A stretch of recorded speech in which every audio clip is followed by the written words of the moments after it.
Alors que nous sommes toujours en train de décrypter les comportements de la génération Z, on commence déjà à parler de celle qui va la suivre, la génération Alpha. Ces mutations et ces classifications générationnelles sont suivies de très près par les marketeurs et les communicants. Mais le faisons-nous de façon efficace? Cette approche générationnelle est-elle la bonne? Et de façon plus générale, parler Gen Z, génération alpha, génération silencieuse, boomer, n'est-elle pas tout simplement une fausse route? On en parle aujourd'hui avec Thomas Bosc, planeur stratégique à l'agence The Links. Bonjour Thomas. Salut Sébastien. Alors pour une fois, tu n'es pas l'intervieweur, mais tu oui, es ça fait tout drôle. L'interviewé. Pareil, moi, on change de point de vue, c'est toujours, ça va être intéressant. Ah oui, cette fois-ci, c'est moi qui vais parler plus, c'est ma petite revanche. Alors si aujourd'hui tu passes de l'autre côté du micro, c'est parce que tu es planeur stratégique, ça fait pas mal d'années que tu travailles sur les problématiques seniors, sur les problématiques également de jeunes, à travers notamment une étude une conférence sur le métaverse. Donc dans ton travail de planeur strat, quelle est la place de cette approche générationnelle ? Tu l'as dit, ça revient assez régulièrement, en effet, parce que lorsqu'on travaille sur différentes campagnes, se pose la question de la cible, qui est en effet un point important du planning stratégique. Et puis le flot d'études qui existe sur les différentes générations fait que de toute manière, voilà, on est nourri constamment via ces études qu'on aime, qu'on raffole au planning stratégique. Donc ça revient assez régulièrement. C'est aussi des notions qui sont au cœur de l'actualité, qui sont des éléments médiatiques qui reviennent assez régulièrement. À chaque fois, on reparle d'une nouvelle génération, d'un nouveau terme. C'est aussi des termes qui reviennent plus pendant le Covid. On a reparlé aussi potentiellement de ces effets de génération. On en a parlé également là pendant la réforme des retraites. Je trouve que cette lecture des générations revient assez régulièrement. Donc voilà, c'est à la fois dans le métier et à la fois dans la société, notamment dans le monde médiatique, que ces notions de génération ressortent. Donc c'est important pour moi de m'y attacher. Pour autant, tu as commencé à l'amener. En effet, ça trouve sans doute une part de une certaine limite, cette lecture des générations, et je suis d'ailleurs pas le seul à le penser. Pour beaucoup, je vais appuyer d'ailleurs mon discours sur ce livre-là, comme ceci. Je pense que comme ça, vous le voyez bien. C'est Millennial Burnout de Vincent Cockburn, donc un journaliste. Il l'a sorti il y a 4-5 ans, et pourtant, pour tout ce que je viens d'évoquer dans l'actualité, en fait, je trouve que ce livre est incroyablement encore d'actualité. Lui focalise beaucoup sur la jeunesse. Donc le sous-titre, c'est Comment l'arnaque des générations consume la jeunesse. Et il se focalise beaucoup là-dessus. Et en fait, on va voir que c'est plus globalement cette lecture des générations, elle a des impacts pour les différents âges, pour les différentes générations, et aussi potentiellement pour les marques. Alors on va reparler de cette notion d'arnaque, mais juste parce qu'on va en parler pas mal pendant notre entretien, est-ce que tu pourrais nous rebalayer très rapidement ces grandes générations dont on parle? On a évoqué la Gen Z, les Alpha, donc qui c'est tous ces gens-là? C'est vrai que c'est important d'avoir quelques repères. C'est compliqué d'avoir des dates précises, et c'est d'ailleurs l'un des premiers points, l'une des premières critiques qu'on pourrait adresser à ce principe de catégorisation par génération, c'est que les dates sont pas toujours très claires. Donc je vais donner des repères, mais c'est pas à prendre à l'année près. Partons de la génération silencieuse, donc des gens qui ont généralement 75-90 ans, qui ont connu notamment la guerre. Les baby boomers, dont on parle davantage, qui ont 57-75, là aussi ça bouge un petit peu, mais donc qui ont connu, là pour le coup c'est quand même très clair, c'est lié à un moment démographique qui est donc lié au baby boom. Les X, dont on parle jamais, je ne sais pas pourquoi, donc voilà, c'est un peu vexant, mais c'est comme ça. C'est vexant, oui. Mais donc, 40, 57 ans. Les Y ou les millennials, les deux termes se confondent, ils n'ont pas été théorisés par les mêmes personnes, mais donc quand on parle des Y, on parle bien des millennials qui ont 25-40 ans.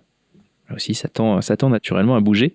Les Z qui ont 10-25, on a tendance à monter jusqu'à 28 ans, jusqu'à personne née en 95.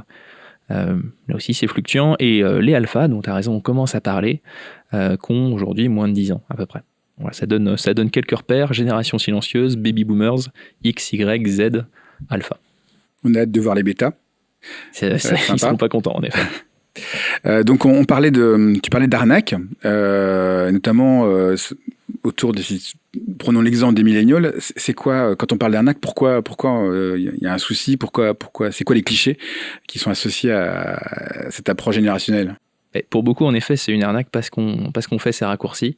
ceux qu'on peut avoir assez rapidement sur la jeunesse, ils sont très narcissiques, ils sont très connectés, ils sont très, très, très engagés, très progressistes, ils sont très à peur aussi sur les marques. Donc voilà, c'est des notions qu'on retrouve dans bon nombre d'études, qu'on retrouve ensuite dans beaucoup de briefs et qu'on lit un peu en filigrane, je trouve, dans pas mal de campagnes aussi parfois qui peuvent avoir tendance à ressasser un petit peu ces stéréotypes-là, qui pour beaucoup sont à tort. En réalité, les études de terrain qui sont un peu plus précises, réalisées plus souvent par des sociologues que par simplement des études en ligne, montrent que c'est pas tout à fait une réalité, c'est une minorité. D'ailleurs, je trouve là aussi que le travail qu'a pu faire l'Institut d'études qu'on peut avoir au sein du groupe The Links Moai montre en partie ça, qu'il y a quand même beaucoup de disparités comme on peut s'en douter, et que ces profils très connectés, très engagés, très à peur représenteraient 15-20%, sans doute. C'est un peu le millennials pur jus, celui vraiment qu'on projette avec le skate, les écouteurs Apple, etc., qui est donc un profil plutôt urbain, plutôt étudiant, mais en tout cas éduqué sur des études longues, qui lui en effet fait la marche du climat et ce genre de choses, et qui a un profil qui existe. Juste c'est un petit peu embêtant bien sûr d'enfermer toute une classe d'âge qui en plus est relativement large, parce que entre le fait qu'on est, donc si on reste sur les millennials, 25-40 ans, ça montre quand même déjà, on voit bien que rien que sur l'âge, on va avoir forcément des disparités, des moments de vie qui vont être un petit peu différents. Donc c'est embêtant parce que c'est un raccourci, c'est pas tout à fait une réalité, donc on est obligé déjà d'avoir un certain recul. C'est également un souci puisque c'est une forme de discrimination, d'essentialisation, dans le sens où on associe des personnes et on les réduit à certaines caractéristiques, ce qui est un petit peu embêtant, c'est quelque chose au contraire, je trouve, sur lequel notre société évolue. On voit bien que faire des raccourcis aujourd'hui sur des femmes, ça pose un peu souci, et je pense que c'est plutôt une bonne chose. Idem sur des origines, on sent bien qu'on serait tous un petit peu mal à l'aise à prendre des raccourcis sur ces typologies. Pour autant, on en a moins sur le rapport, sur la génération. On voit bien que ça pose moins de soucis de dire les jeunes sont comme ça ou les anciens sont comme ça. Ces raccourcis, on se les permet, alors que c'est une part de discrimination. Et comme toute forme de discrimination, ce qui est toujours embêtant en plus, c'est qu'il y a une part de prophétie un peu autoréalisatrice. C'est finalement, à force d'enfermer les jeunes dans ils sont très narcissiques et très à peur, on a tendance à renforcer un peu ce phénomène-là. D'ailleurs, ça a été le cas, là aussi pour continuer l'analogie. On a pu constater sur des études qu'à force de dire à des femmes ou plutôt des jeunes filles qu'elles seraient mauvaises en maths, en faisant un test, en le déclarant comme un test de maths, elles ont des moins bons résultats que les jeunes garçons.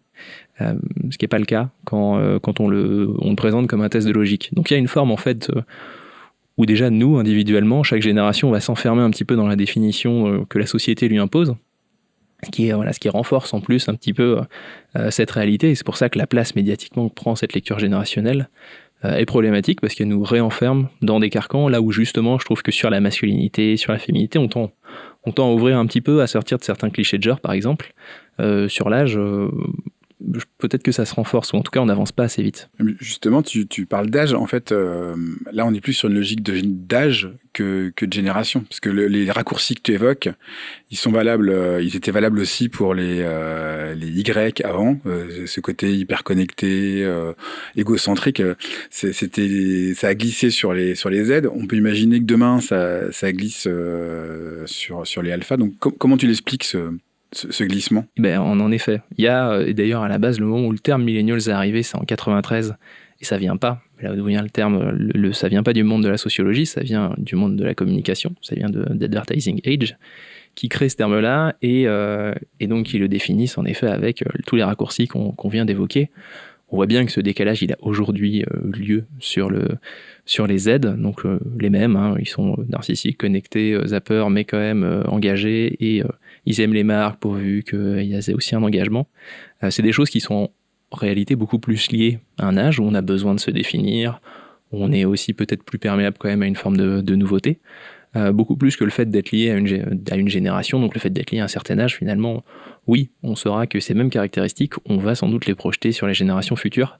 D'ailleurs, le livre en question, donc Millennials Burnout, ouvre sur une citation qui me fait plutôt marrer, qui est la suivante: « Nos jeunes aiment le luxe, ont de mauvaises manières, se moquent de l'autorité et n'ont aucun respect pour l'âge. » Et c'est une citation de Socrate.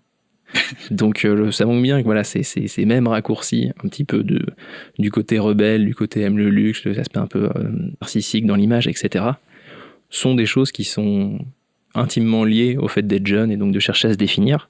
Et le pendant existe, hein, bien sûr. Voilà, l'avancée en âge fait que on a un certain besoin de sécurité, de sérénité, de conservation aussi justement de ce qui nous définit nous, qui sont là aussi connaissent sans doute bien sûr des disparités selon les individus, mais qui sont une réponse quasi physiologique à des moments de vie importants.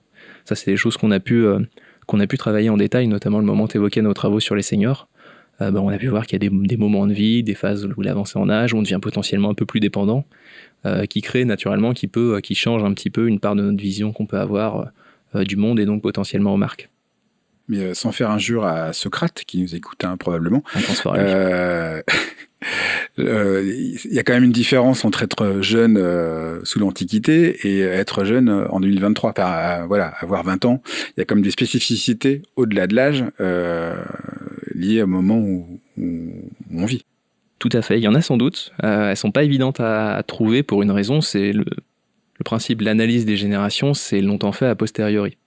C'est là d'ailleurs où ça a eu le plus de sens, les baby boomers. Le terme n'est pas arrivé au moment du baby boom, même si on a pu constater que oui, il y avait un baby boom. L'analyse s'est faite ensuite par le monde de la sociologie et pas en même temps. C'est pour ça que là, ce serait un peu compliqué de définir en réalité la génération qui vit là très actuellement sa jeunesse et de vouloir la réduire à ça. Si on devait essayer de faire ce jeu, ce qui définit quand même fondamentalement le principe de génération, et donc qui irait dans ce sens-là, c'est deux choses. C'est le fait qu'il y ait un événement fondateur qui soit important et marquant pour une partie d'une génération au moins, et le fait qu'il y ait une conscience de génération, que les personnes se définissent en partie par cette génération. Bon, on voit bien avec ces deux éléments-là que plus avoir tant de générations que ça, en réalité, il y en a une quand même pour le coup. Il y a une part de débat comme souvent, mais quand même, je trouve où ça s'entend, c'est sur la seule génération qu'on n'a pas évoquée, qui est celle encore avant la génération silencieuse, qui est la génération sacrifiée, qui a connu plutôt la Première Guerre, et où pour le coup, voilà, cette expérience de la guerre, des tranchées, a été assez forte. L'événement fondateur, il est là. Et d'ailleurs, même les personnes qui n'ont pas connu les tranchées, notamment les femmes, je pense qu'on peut considérer que l'événement a été assez marquant pour vraiment structurer potentiellement une génération. Et puis, il y a cette notion de conscience. Les personnes, ensuite, les poilus, ont revendiqué ce statut-là. Le côté gueule cassée a ensuite amené des manifestations. Il y avait quelque chose qui a même fait rupture entre les modernes et les anciens à une certaine époque. Donc, on avait vraiment ce principe de génération au sens propre. Là aussi, on l'a constaté après coup. Mais là, ça a à peu près du sens ici. Pour revenir sur ta question, si on devait vraiment essayer de définir le principe de génération là actuellement, il faudrait trouver donc cet événement fondateur et interroger cette notion de conscience. Je balaye assez vite la notion de conscience, puisque notamment pour le thème millennials, on a des stats qui montrent qu'au contraire, les millennials détestent les millennials.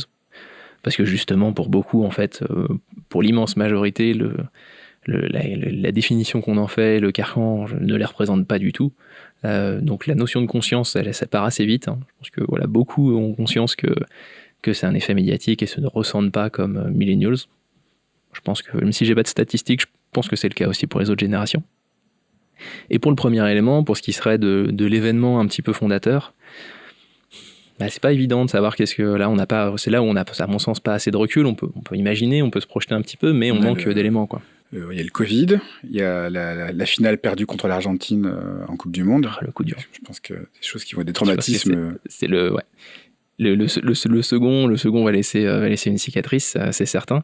Le premier, le Covid, c'est là où nous aussi on rentre dans un jeu un peu de spéculation, mais c'est intéressant pour nous. Est-ce que ça aura un impact ? Est-ce que le fait en effet d'avoir connu quand même une phase de privation, au moins d'interaction sociale comme ça, va avoir un impact ?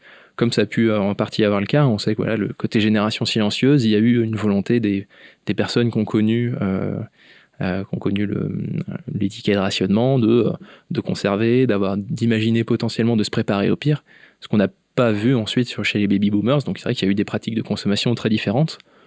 Est-ce que le fait d'avoir connu là aussi une forme de rationnement des liens sociaux et des sorties aura un impact derrière? Moi, ce qu'on a pu voir, en tout cas là, le peu de recul qu'on a, c'est qu'il y a eu un phénomène un peu de rattrapage. Les gens, pas que les jeunes, les gens ont eu envie aussi de ressortir, de revivre des choses. Est-ce que pour autant ça aura un impact ensuite sur le long terme? Difficile à dire.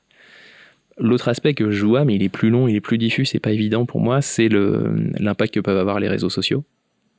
C'est pas arrivé la semaine dernière, mais quand même, je trouve que les réseaux sociaux, tout particulièrement plutôt sur la génération Z, a quand même un impact, une influence, on le voit, définit même potentiellement une vision du monde.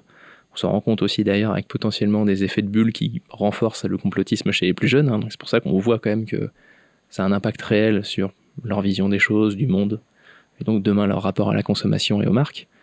Peut-être que là il y a quelque chose de nouveau. Je trouve que pour être la génération avant, les réseaux sociaux existaient déjà, mais on avait pour beaucoup digitalisé des choses qui existaient. C'est-à-dire il y avait les messageries privées sur MSN, qui est l'équivalent des lettres envoyées et puis des appels sur le téléphone fixe finalement de la maison.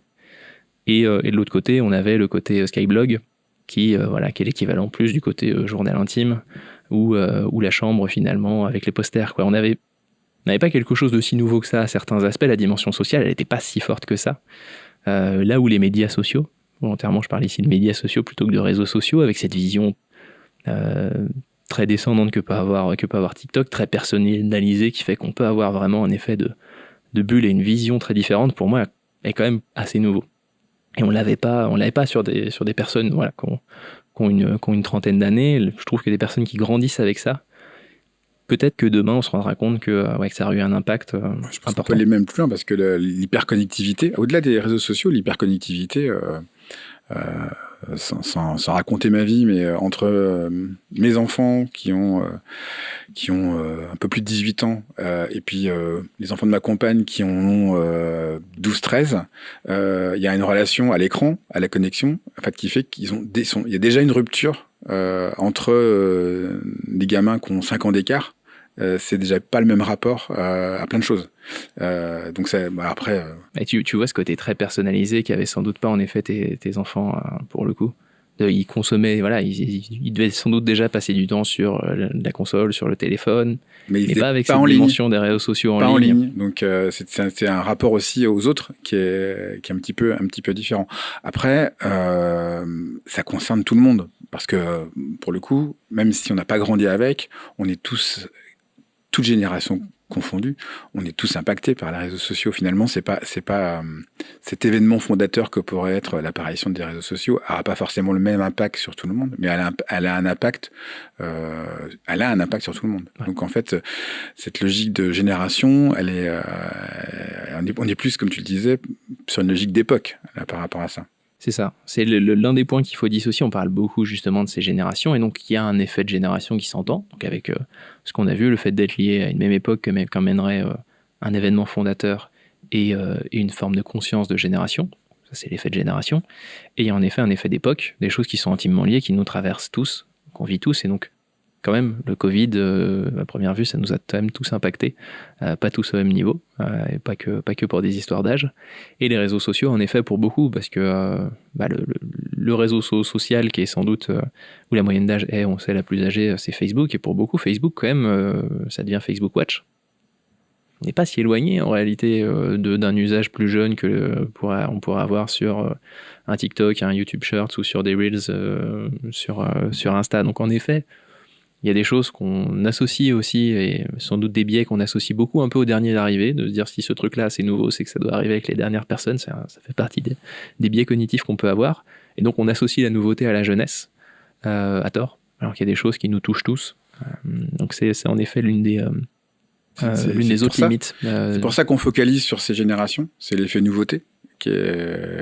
Pour beaucoup, je pense qu'il y a ça. Il y a aussi quelque chose de plus profond, du besoin d'amener une forme de grille de lecture, une forme d'analyse. On sent bien qu'on est tous dans une phase où on manque peut-être un peu de repères. C'est pas fondamentalement nouveau, mais quand même, je trouve que fut un temps, il y avait quand même un peu plus de repères sur la place que pouvait avoir la religion, l'État, etc. Voilà, on s'est quand même libéré de ça pendant longtemps, et c'est aussi le moment où on s'est mis à plus parler de génération. Il y avait en parallèle d'autres lectures, je pense notamment à la lecture plus communiste, qui amenait justement cette dimension, cette conscience de classe. D'ailleurs, le terme de sociologie de conscience de génération est pas anodin. Il est tiré en réalité de celui de la conscience de classe, et vient faire un parallèle justement entre le côté de si on peut avoir conscience d'être une classe sociale, on peut être conscient d'appartenir à une génération. Les termes sont plutôt liés. C'est le moment où on s'est mis à à moins parler de classe sociale, qu'on a eu besoin d'une autre lecture, d'une autre grille, et qui est apparue, et puis ensuite l'emballement médiatique a pris sur cette lecture de génération. Donc c'est une manière pour nous d'amener de la clarté, d'amener une lecture sur la société française. Alors du coup, on se rend compte que cette lecture générationnelle, un peu marketing, a ses limites. Néanmoins, ces classements, donc on en a besoin.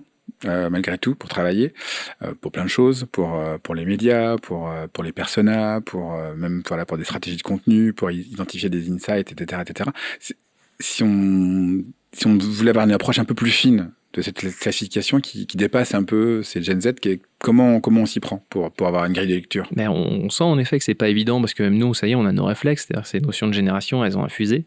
Et puis voilà, j'ai beaucoup cassé du sucre sur le dos du monde médiatique, mais en réalité, et là aussi le livre de Vincent Conquebert en parle bien, il y a aussi le rôle que nous on peut avoir en tant que consultant, en tant que cabinet d'études, en tant que communicant, d'avoir cette lecture générationnelle qui de toute façon nous alimente parce qu'on croise que ça sur nos médias pro, et aussi dont parfois consciemment ou non on a le sentiment qu'on peut avoir besoin pour justifier de nouveaux investissements, pour justifier un changement.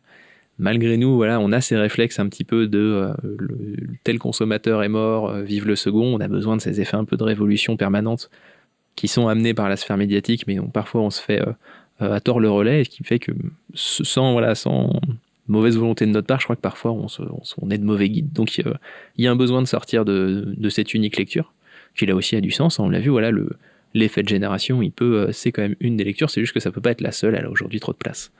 Donc on l'a vu, il y a l'effet d'époque, des choses qui en réalité nous traversent tous. Il y a l'effet d'âge qu'on a évoqué sans nécessairement le citer, je crois, tout à l'heure, c'est-à-dire le fait en effet que certains envies, certaines caractéristiques, le fait notamment par exemple de consacrer peut-être plus d'importance à son identité parce qu'elle est en cours de formation en tant que jeune adulte, plus important au moment où on est jeune, et donc c'est pas un effet de génération, c'est un effet d'âge. Donc ça amène déjà un premier élément de lecture. Il y a aussi d'autres critères qu'en sociologie on connaît bien, que peuvent être la partie capital économique, la partie aussi capital immobilier d'ailleurs, qui a été pas mal mis en avant par Thomas Piketty sur l'influence que ça peut avoir, qui n'est pas exactement la même chose que simplement le capital économique pur lié à nos revenus mensuels. Il y a la lecture plus culturelle, le capital culturel là aussi qu'on peut avoir, qui permet un petit peu de dépasser peut-être une lecture de CSP qui trouve parfois un peu sa limite et justement réduit à l'aspect purement économique. Donc des outils bourdieusiens qui sont là depuis quand même un petit moment. Il y a une autre qui pour moi est d'autant plus vraie, mais en réalité était là aussi dès le début, c'est-à-dire le moment où les sociologues ont un peu fondé ces principes de génération.